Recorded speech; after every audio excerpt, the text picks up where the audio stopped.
Irmãos, abramos a palavra de Deus no livro de Gênesis, capítulo 25.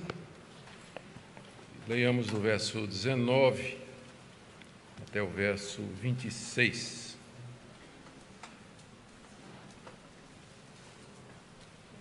Gênesis 25, de 19 a 26. Ouçamos a leitura da palavra de Deus. São essas as gerações de Isaque, filho de Abraão. Abraão gerou Isaque. Ele tinha 40 anos quando tomou por esposa Rebeca, filha de Betuel, o arameu, de Padã-Arã, e irmã de Labão, o arameu. Isaque orou ao Senhor por sua mulher, porque ela era estéril. O Senhor ouviu as orações dele, e Rebeca, a mulher de Isaque, ficou grávida. Os filhos lutavam no ventre dela. Então ela disse: "Por que isso está acontecendo comigo?" E ela foi consultar o Senhor. E o Senhor lhe respondeu: "Duas nações estão no seu ventre. Dois povos nascidos de você se dividirão. Um povo será mais forte do que o outro, e o mais velho servirá ao mais moço." Cumpridos os dias para que desse à luz, eis que havia gêmeos no seu ventre. Nasceu o primeiro, ruivo, todo revestido de pelo. Por isso deram-lhe o nome de Esaú. Depois nasceu o irmão. Com a mão segurava o calcanhar de Esaú, e por isso lhe deram o nome de Jacó. Isaque tinha 60 anos quando Rebeca deu à luz. Até aqui, queridos, a leitura da palavra de Deus. Oremos mais uma vez. Pai amado, nós pedimos a iluminação do Teu Espírito Santo para a compreensão da Tua palavra, para a aplicação dela aos nossos corações nessa noite. Nós Te agradecemos, ó Deus, pelas bênçãos desse culto já transcorridas e suplicamos mais essa, de que sejamos alimentados pela exposição da Tua palavra. Abençoa também aqueles que nos acompanham através da transmissão, rogando igualmente as Tuas bênçãos sobre eles. É o que pedimos em nome de Jesus. Amém. Queridos, nós estamos iniciando hoje uma série de mensagens no livro de Gênesis, em continuação ao que temos feito até agora. Nós já fizemos a exposição de Gênesis de 1 a 11, o livro dos princípios. Depois terminamos a exposição de Gênesis de 12 a 25, que narra a história de Abraão, o pai da fé. E agora vamos começar a história dos patriarcas Isaque e Jacó, que vai de Gênesis 25 até 36. No decorrer das nossas exposições até aqui, alguns temas ficaram bem claros e todos eles registrados no livro de Gênesis. Primeiro, a misericórdia de Deus em prover um Salvador para o seu povo. Segundo, a sua fidelidade em manter a aliança que ele fez com Abraão, seu servo, a quem ele tirou lá da terra da Mesopotâmia e a quem fez promessas maravilhosas. Também vimos a providência poderosa e misteriosa de Deus, guardando o seu povo e guiando os acontecimentos para que o seu plano se consumasse na história, que a gente chama de história da redenção, e dessa forma estabelecendo temporalmente o plano que ele elaborou desde a eternidade.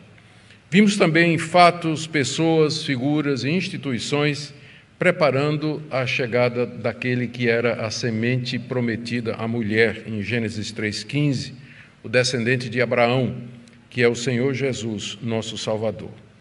E agora, na leitura que fazemos, a chegada de Isaque no cenário, seguida imediatamente pelo nascimento de Jacó.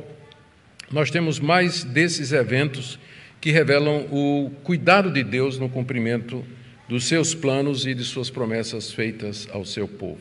O livro de Gênesis, até agora, como vimos, narra as providências de Deus para o cumprimento daquilo que ele prometeu lá no jardim, depois da queda, de que mandaria um Salvador para esmagar a cabeça da serpente e redimir o seu povo das consequências do pecado.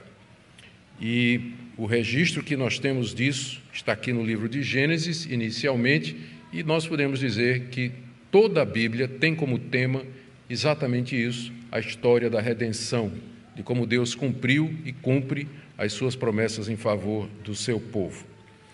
Nas mensagens anteriores, nós destacamos algumas circunstâncias que preparavam o caminho para Isaque substituir o seu pai Abraão, como aquele que era o portador das promessas.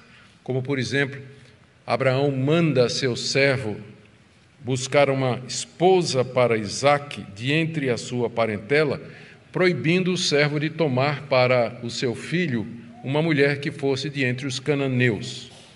E pela providência de Deus, o servo obediente, provavelmente Eliezer, o Damasceno, ele chega lá na parentela de Abraão, encontra Rebeca, e Rebeca se dispõe a vir para Canaã ao encontro de Isaque, para ser a sua esposa. Vimos também que antes de morrer, Abraão tomou providências para que Isaque tivesse uma vida tranquila. Ele deu presentes para os filhos, os demais filhos que ele teve com as concubinas. Ele constituiu Isaque como o seu único herdeiro, dono de tudo aquilo que Abraão tinha e, consequentemente, também o portador da promessa de Deus. A linhagem viria através de Isaque. E ele manda os filhos das concubinas para o Oriente, para longe de Isaque, para que ele tivesse uma vida tranquila e pacífica, sem as complicações que certamente viriam das contendas dos seus meio-irmãos. De todos os três patriarcas, realmente, Isaque foi o que teve a vida mais tranquila, a vida mais pacata. E o relato da sua história é o mais curto dos três patriarcas, Abraão, Isaque e Jacó. E acontece tendo no pano de fundo a vida de Jacó e o conflito com seu irmão Esaú, pela primogenitura e pelo direito de ser o herdeiro e o continuador da promessa.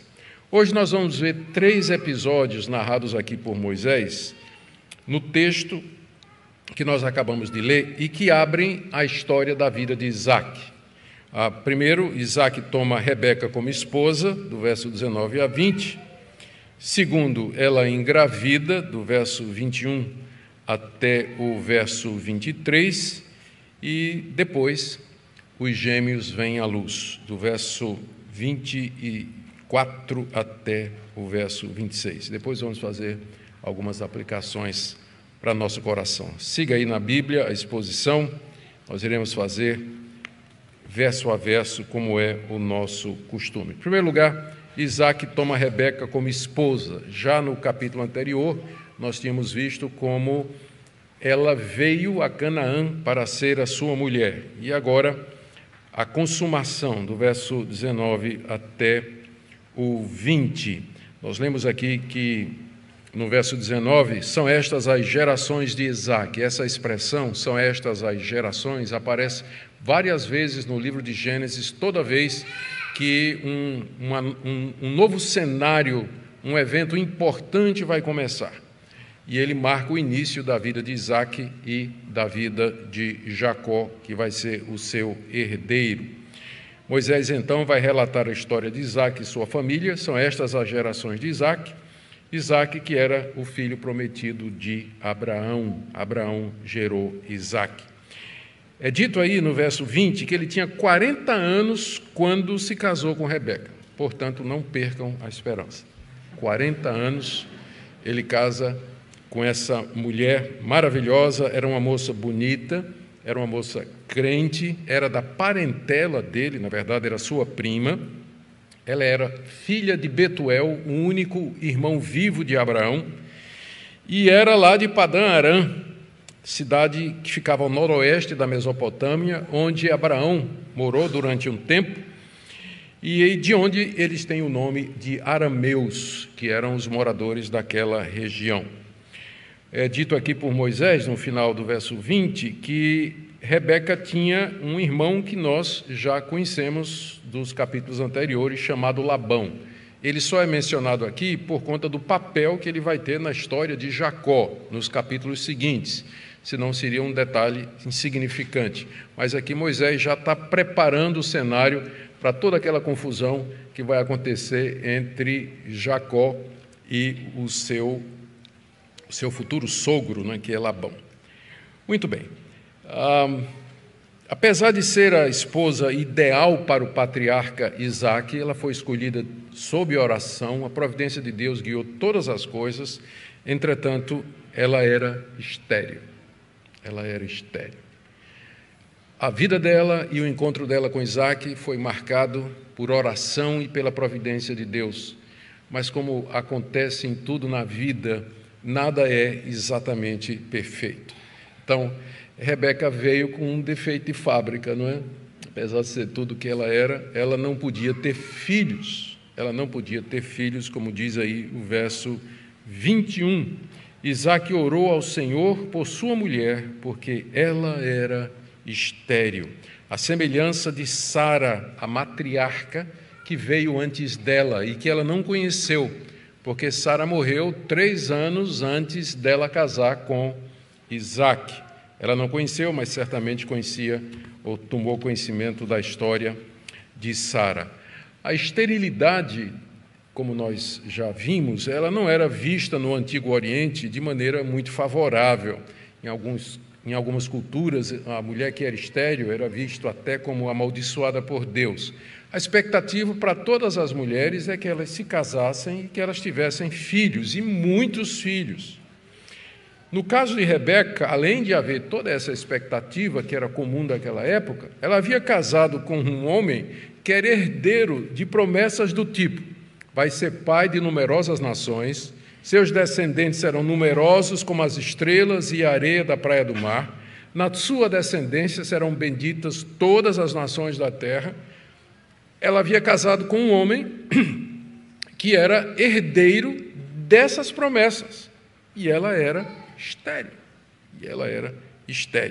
Mais uma vez, no relato do chamado de Deus para Abraão e pela composição, o relato da composição do povo, que vai ser o povo da aliança, nós encontramos dificuldades humanamente intransponíveis. Não é a primeira vez. Isso tudo é para mostrar que essa linhagem de onde viria o Messias, ela não é uma linhagem natural, mas ela foi constituída, protegida e prolongada através de recursos ou de intervenções sobrenaturais de Deus, porque, humanamente falando, teria parado aqui. Teria parado com Sara, que era idosa e estéril, mas, pela graça de Deus, o problema foi resolvido. Mas agora, na segunda geração, o mesmo problema. Rebeca é estéril, mais uma vez, demandando a interferência de Deus para que as suas promessas fossem cumpridas. Quando, diante da realidade da esterilidade da sua esposa, nós lemos aqui que Isaque orou ao Senhor. Está aí do verso 21 em diante. Isaque orou ao Senhor por sua mulher, porque ela era estéril. Mais precisamente, intercedeu por ela. A força do hebraico é essa daí. Intercedeu por ela, suplicou por ela. Ela era sua única mulher. Ele é o único dos 3 patriarcas que é monógamo. Abraão e Jacó vão ser polígamos, mas ele é o único que só teve uma mulher, e era estéril. Então ele está intercedendo e suplicando a Deus em favor da sua mulher. Diz aí que ele orou ao Senhor, que em hebraico, Yahvé, é o nome pelo qual Deus se revelou e que é o nome com que ele se põe como Deus da aliança. Como que, para dizer assim, Isaque lembrou a Deus da aliança dele, ao se dirigir a ele pelo nome dele, Yahvé. Isaque lembra a Deus da aliança que ele tem e na qual ele prometeu uma descendência numerosa. Prometeu a Abraão e ele era agora o portador, continuador dessas promessas. Então, que Deus lembrasse disso aí. E eu creio que não somente Isaque invocou o nome de Deus para lembrar a Deus da sua aliança e das suas promessas, mas com certeza ele lembrava que o seu nascimento tinha sido um milagre. O próprio nascimento de Isaque tinha sido um milagre porque sua mãe também era estéril. Então, quando a gente lembra, quando a gente tem conhecimento dos atos poderosos de Deus antes de nós, fica mais fácil orar. A gente precisa só dizer: o Senhor já fez isso antes. Eu não estou pedindo para o Senhor fazer uma coisa inédita, mas eu estou pedindo que o Senhor faça o que o Senhor já fez. A minha mãe era estéril e o Senhor fez com que eu nascesse. Então, o Senhor pode fazer a mesma coisa pela minha esposa, que também é estéril. Além disso, tu és Yahvé, o Deus da promessa, o Deus da aliança. Como é que tuas promessas vão cumprir-se se a minha esposa continua estéril? As melhores orações são aquelas em que a gente consegue argumentar com Deus, onde a gente chega diante de Deus e a gente tem argumento bom. Às vezes as orações são perdidas ou não são respondidas porque a gente chega diante de Deus e diz que quer porque quer. Né? Quer porque tem vontade. É como se Deus dissesse: mas me apresente 2 ou 3 bons argumentos pelos quais eu atenderia a sua oração. Por que eu devo lhe atender? Me explique aí, me diga aí 3, 4 razões pelas quais eu deveria atender a sua oração. E, na maioria das vezes, se Deus fosse fazer essa pergunta, a gente ficava quieto. Né? A gente não sabe, porque às vezes a gente quer porque quer. Não tem nenhum objetivo claro, nenhuma razão verdadeira pela qual nós chegamos diante de Deus para argumentar com Ele. Não é o caso de Isaac. Aqui ele tem base para chegar diante de Deus e suplicar pela sua esposa. E mesmo que ele tivesse, que a oração dele era uma oração embasada, era uma oração correta, era uma oração que estava baseada nas promessas de Deus, o Deus da aliança, ainda assim, Deus levou 20 anos para responder Isaac. Ainda assim, ele levou 20 anos. Ele passou 20 anos orando sem responder. A gente sabe disso porque no final do versículo, né? No final da passagem, está dito aí: Isaac tinha 60 anos quando Rebeca deu à luz. Está dizendo no verso 20 que ele tinha 40 anos quando a tomou por esposa, e no verso 26 tinha 60 anos, fazendo as contas, 20 anos de oração, de intercessão diante de Deus, para que Deus cumprisse a sua promessa, para que Deus tornasse a sua palavra verdadeira. Ele não desistiu durante esses 20 anos, e ele não desanimou, e o que mais importante, ele não tentou dar um jeitinho como o pai dele, que tinha passado pela mesma experiência, deu. Quando Abraão e a sua esposa Sara estavam passando por uma situação semelhante, esterilidade de Sara, o tempo estava passando, Deus tinha feito a promessa, nada se cumpria. Abraão, então, num momento de vacilação de fé, junto com a sua esposa, que deu a ideia, tentou fazer um arrumadinho, não é? Dar um jeitinho para que a promessa se cumprisse através de meios carnais. É quando entra Agar, a serva egípcia, em cena, que não era o que Deus havia prometido, nem era o que Deus tinha dito. Mas Isaac aprendeu a lição com a experiência do seu pai. E aqui, 20 anos em oração, ele não apelou para recurso semelhante ou qualquer outra estratégia e não desanimou, mas ele, pela fé, perseverou em buscar aquilo que era a coisa certa.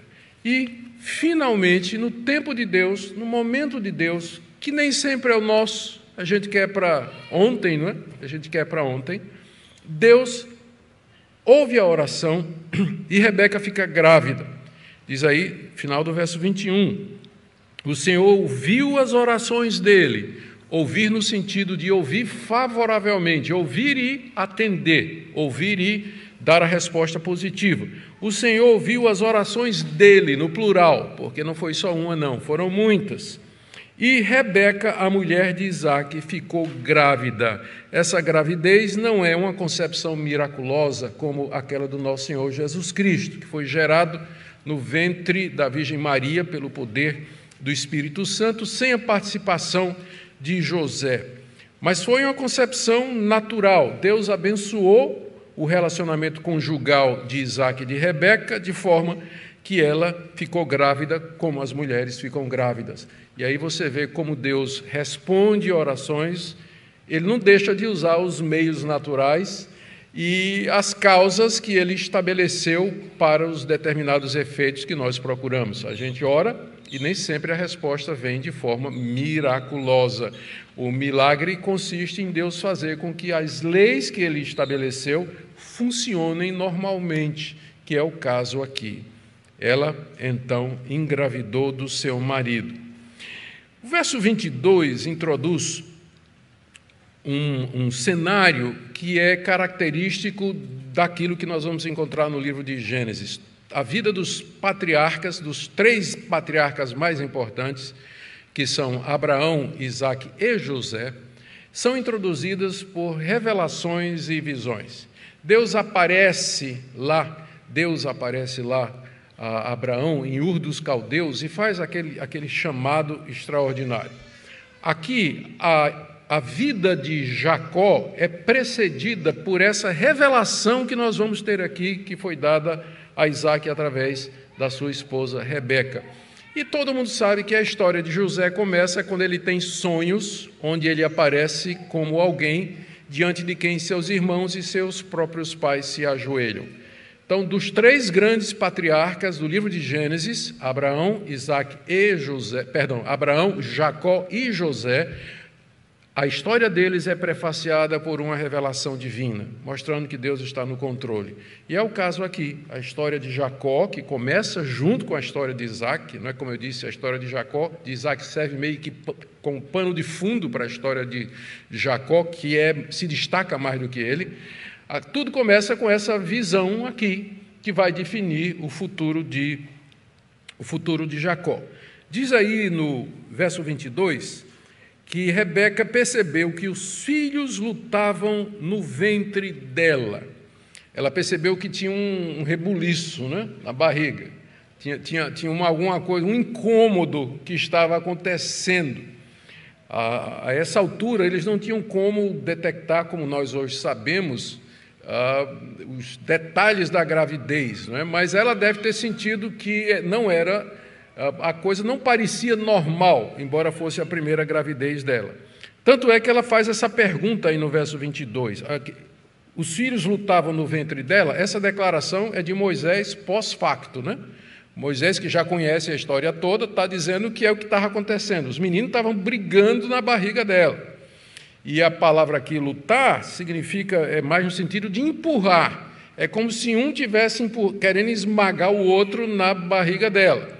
E ela estava sentindo aquele incômodo. Por que isso está acontecendo comigo?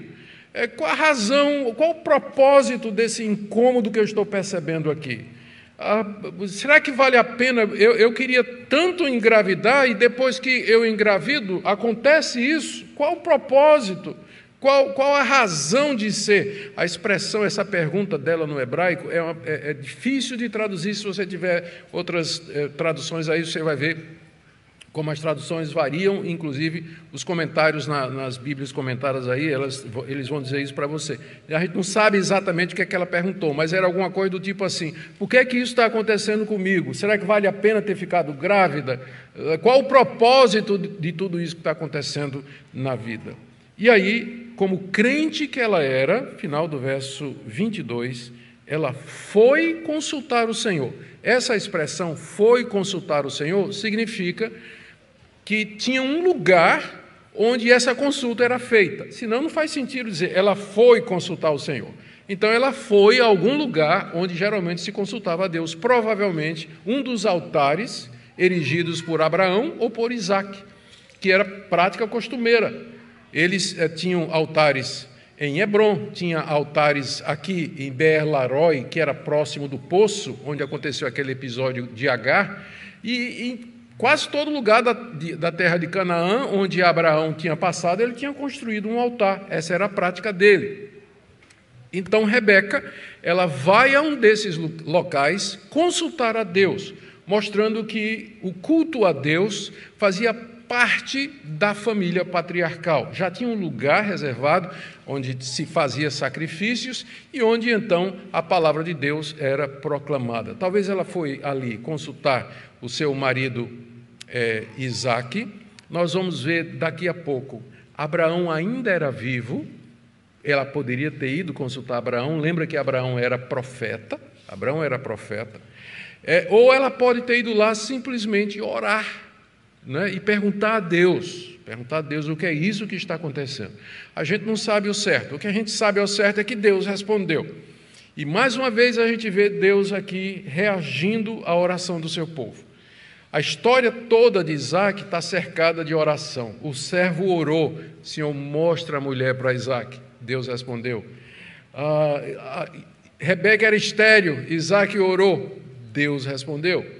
E agora Rebeca está com essa confusão na barriga e ela vai perguntar a Deus o que é que está acontecendo. Deus respondeu. Esse é o Deus misericordioso, o Deus bom, o Deus que atende à súplica do seu povo. E o Senhor lhe respondeu, verso 23, e a resposta veio na forma de uma poesia no hebraico. A gente não sabe se Moisés registrou como poesia ou se veio em poesia mesmo. Mas, em resumo, está aí no verso 23, 2 nações estão no seu ventre, 2 povos nascidos de você se dividirão, um povo será mais forte do que o outro, e o mais velho servirá o mais moço. Em resumo, a resposta de Deus foi essa: você está grávida de gêmeos, tem 2 meninos aí na sua barriga. Cada um deles representa uma nação, representa um povo. Esses 2 povos se dividirão, serão inimigos no futuro. Um deles vai ser mais forte do que o outro, e o seu filho mais velho vai ser servo do filho mais moço, ou o mais moço vai dominar sobre o mais velho. Essa foi a resposta que Deus deu a Rebeca. Aquilo que ela estava sentindo ali era só o começo de uma tensão, de uma luta que haveria de durar séculos, que era a luta entre os edomitas, descendentes de Esaú, e os israelitas, descendentes de Jacó. Aquilo já era um prenúncio do que haveria de acontecer, e é isso que daqui para frente vai marcar o relato do livro de Gênesis. A luta dos 2 irmãos pela supremacia, o conflito entre eles, e a história vai continuar até o reinado de Davi, quando Davi finalmente subjuga todos os edomeus ou edomitas e os traz debaixo do seu reino e os torna cativos, cumprindo aqui essa profecia. Eu vou falar um pouquinho mais sobre isso daqui a pouco. Como eu disse para vocês, no início da história dos patriarcas, há essa revelação extraordinária de Deus. E aqui no início da história de Jacó, você tem essa revelação que vai nortear os acontecimentos e toda a história que se segue. E é a primeira indicação de que a linhagem da promessa viria através do mais moço e não do mais velho. O que nós vamos ler depois é como Jacó se torna o legítimo herdeiro de Abraão e de Isaque, não sendo o primogênito. Por último, então, o nosso texto fala aqui do verso 24 até o verso 26, o nascimento dos gêmeos. A confirmação está no verso 24. Cumpridos os dias para que desse à luz, eis que havia gêmeos no seu ventre. Então, dá a ideia de que que só descobriram, né? Quer dizer, na prática, isso aqui confirmou aquilo que Deus disse para ela. Né? Você está grávida de gêmeos. E aí, quando nasce, diz, eita, é mesmo. Né? São gêmeos mesmo, como foi dito a Rebeca. E aí saiu o primeiro. Diz aí que ele era ruivo e todo peludinho. Está aí no verso 25, né? Nasceu o primeiro, ruivo, todo revestido de pelo. Por isso deram-lhe o nome de Esaú. O significado da palavra Esaú não é certa, ninguém sabe direito, mas é parecido com uma palavra hebraica para peludo. Tá? Tem uma palavra hebraica para peludo que parece com Esaú. Então, alguns acham que foi por conta dessa semelhança que o nome dele foi colocado. Não é? Era um ursinho, daí Esaú, nasceu todo cabeludinho ele. E é interessante que a palavra Esaú é também cognata da palavra Seir, que mais adiante vai designar o nome de onde os descendentes de Esaú vão morar. Então, tudo isso está em redor do nome que deram para ele. E, em seguida, nasce o segundo, que é Jacó.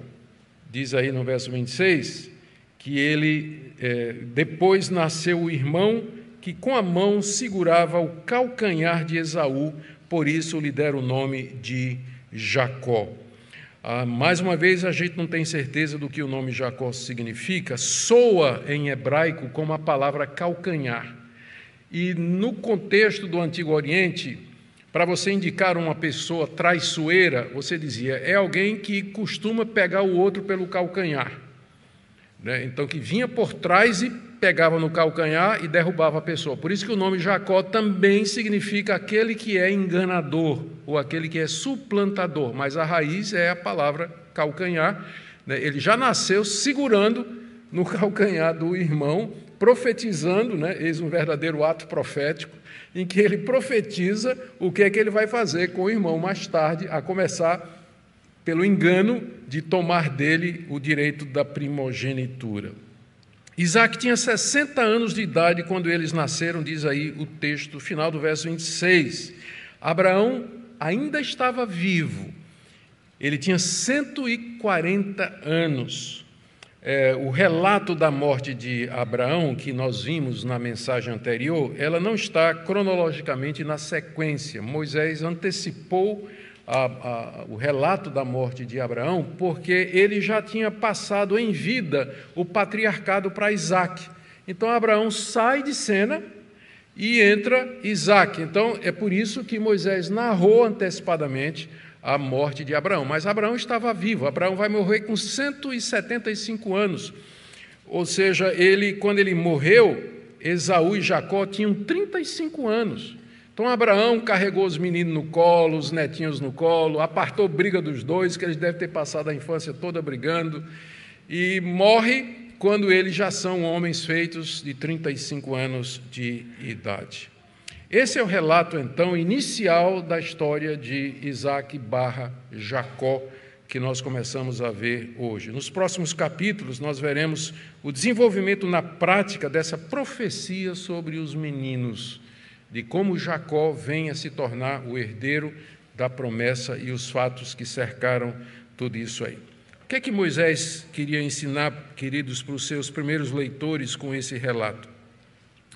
Primeiro, que a semente santa, a descendência de onde viria o Messias, era escolhida por Deus não com base nas convenções humanas e nem por mérito, mas soberanamente e sobrenaturalmente. Assim foi com Abraão, o arameu, improvável, mas Deus foi buscar esse astrólogo que consultava as estrelas, que era adorador da deusa Lua, foi buscar lá na cidade de Ur, na região onde moravam os caldeus, na Mesopotâmia, e apareceu para ele e fez promessas inefáveis pelas quais hoje nós estamos aqui. Se não fossem essas promessas. Estamos aqui hoje como crentes no Senhor Jesus Cristo. Ele foi buscar um improvável arameu, depois lhe deu miraculosamente um filho, e esse filho não era nem o seu primogênito, o primogênito era Ismael. Isaac nasce de um milagre, assim seria com Jacó, que também não era o primogênito, sua mãe Rebeca era estéril, nasce também de um milagre, nasce depois de 20 anos de oração, já nasce pegando o calcanhar do irmão, seria um enganador, ou seja, não é por mérito, não é pelas convenções naturais, mas a escolha que Deus fez daquela linhagem era pela sua soberana graça, graça soberana, graça não merecida. E isso devia levar o povo de Israel a ser humilde e grato diante de Deus. Eles eram o povo escolhido de Deus, não porque eles eram melhores do que as demais nações, mas por causa da soberana graça de Deus. Eu creio que segundo ponto aqui, que transparece com muita clareza do texto e que Moisés quer ensinar aos seus leitores iniciais, é que o Deus da aliança responde às orações do seu povo. Ele respondeu às orações do servo de Abraão para lhe mostrar a esposa de Isaac. Ele respondeu às orações de Isaac por sua esposa para que ela pudesse engravidar. Ele respondeu às orações de Rebeca, que queria saber o que é que aquele incômodo no seu ventre representava, e ela tem como resposta a revelação da providência misteriosa de Deus, da mesma forma Deus haveria de atender os israelitas, filhos de Abraão, Isaque e Jacó, em seus pedidos e súplicas, especialmente agora diante da conquista da terra prometida. Tudo isso eu quero fechar em 4 lições para nós. Primeiro, a soberania de Deus na salvação individual. Essa história aqui, ela é narrada primeiro pelo profeta Malaquias, capítulo 1, no verso 2 ao verso 3, onde ele diz assim: eu sempre os amei, está dizendo para a nação de Israel, mas vocês perguntam, como é que o Senhor nos amou? E o Senhor responde, Esaú era irmão de Jacó, mas eu amei Jacó e desprezei Esaú. Malaquias, profeta Malaquias, interpretando essa história, ele vê nesse desígnio de Deus de pegar o mais novo, que era Jacó, para ser o herdeiro no lugar do mais velho, que era Esaú, como sendo algo da soberana escolha de Deus. Ele amou Jacó e desprezou Esaú. E Paulo, mais adiante, comentando esse texto, ele vai até mais além. No capítulo 9, ele diz assim: os gêmeos ainda não eram nascidos, nem tinham feito bem ou mal, para que o propósito de Deus quanto à eleição prevalecesse não por obras, mas por aquele que chama, quando foi dito a Rebeca, o mais velho será servo do mais moço. E aí Paulo cita Malaquias, como está escrito, amei Jacó, porém desprezei Esaú. A lição para nós hoje é essa, que eu queria tirar. Esse é o ensino todo da Bíblia. A escolha soberana de Deus, a predestinação para a salvação, é um ato da soberana graça de Deus, que ama quem Ele quer e deixa de amar quem Ele quer para a salvação. Ele não está sendo injusto, porque são todos pecadores. Jacó já nasceu agarrando no calcanhar do irmão. Não é por mérito, são todos pecadores, vocês e eu. Deus trata todos com justiça e aqueles que Ele quer com graça. Aqueles que Ele quer. E com isso Ele não está sendo injusto, porque Ele não está tirando o direito de ninguém. Você não tem direito a nada da parte de Deus. Se Deus não lhe dá nada, Ele está sendo justo. Ele dá o que Ele quer a quem Ele quer. A eleição é um ato da soberana graça de Deus, conforme nós acabamos de ver aqui. Não é resultado da previsão de Deus, que Deus olhou no futuro e viu que Jacó seria alguém maravilhoso. Ao contrário, se a presciência de Deus fosse a base da eleição, Jacó nunca teria sido escolhido. Nós vamos ver que a história de Jacó é marcada por enganos e falcatruas que ele cometeu. Portanto, resta-nos nos humilhar diante de Deus e adorá-lo pela sua graça. Dizer, Deus, eu não sei porque é que o Senhor me amou, não sei porque é que o Senhor me escolheu, não sei porque é que o Senhor se revelou a mim, mas aqui estou eu, quero viver para o teu agrado, quero viver para a tua glória, para a tua graça, por tão grande misericórdia que o Senhor poderia ter deixado que eu fosse para o inferno, e com justiça, mas o Senhor teve compaixão de mim, abriu os meus olhos, mandou seu filho morrer por mim na cruz do Calvário. Essa é a primeira lição que eu queria tirar para nós. A segunda é sobre a oração. Perceba que nessa passagem, onde tão claramente a soberania de Deus é mostrada, a oração igualmente é mostrada como eficaz. Às vezes as pessoas perguntam assim, mas orar por quê se Deus já predestinou? Orar por quê se Deus já decretou as duas coisas? Aqui na mesma passagem, você encontra as duas coisas. A soberania de Deus em escolher Jacó e não escolher Esaú, e ao mesmo tempo um Deus respondendo orações do seu povo. Então não existe conflito entre a soberania de Deus e as nossas orações. Nós oramos porque Deus mandou orar e Ele usa as nossas orações como os meios pelos quais Ele vai cumprir os seus propósitos que Ele estabeleceu antes da fundação do mundo. Portanto, nós devemos orar crendo nas suas promessas, devemos orar perseverando, tudo isso a gente tira do texto, né? Estou pensando na oração de Isaque. Perseverando em oração como ele, 20 anos, orando em cima das promessas, E nós podemos argumentar com Deus naquilo que Ele nos prometeu. Nós podemos orar por aquilo que Ele disse que haveria de nos dar. Como, por exemplo, santidade, paz, direção, iluminação, livramento. São todas promessas que Deus faz ao seu povo. Ponha a sua mão nessas promessas e diga: Deus, eu estou pedindo ao Senhor que o Senhor cumpra aquilo que o Senhor prometeu.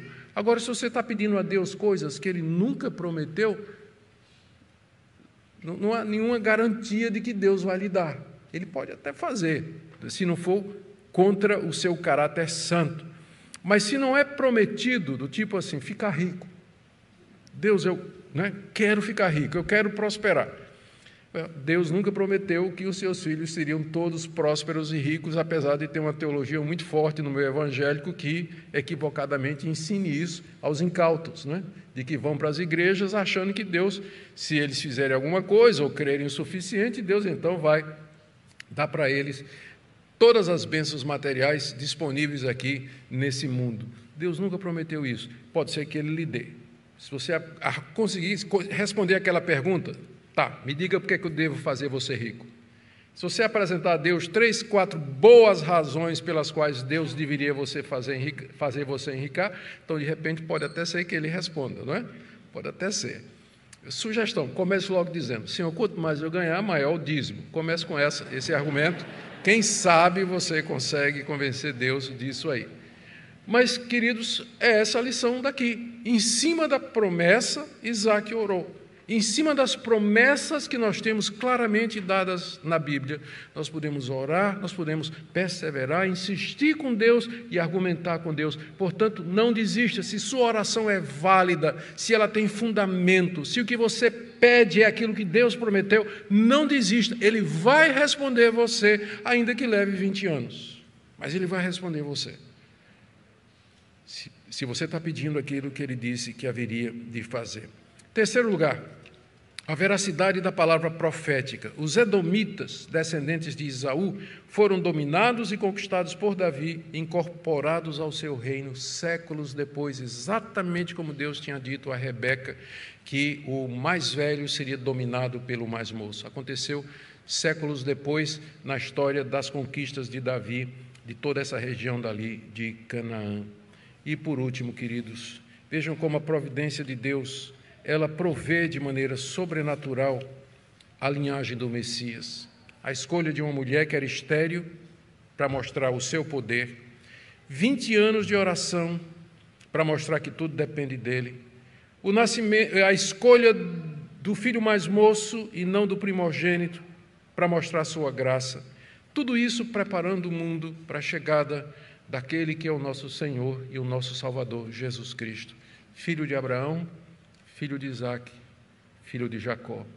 Todos pecadores, eleitos e escolhidos pela graça, de onde veio aquele que é santo, perfeito, e que na cruz se deu por nós, para que nós pudéssemos fazer parte desse povo que Deus vem preparando desde a eternidade para ser para o louvor da sua glória, aqui e no mundo por vir. Amém? Vamos ficar em pé e vamos orar?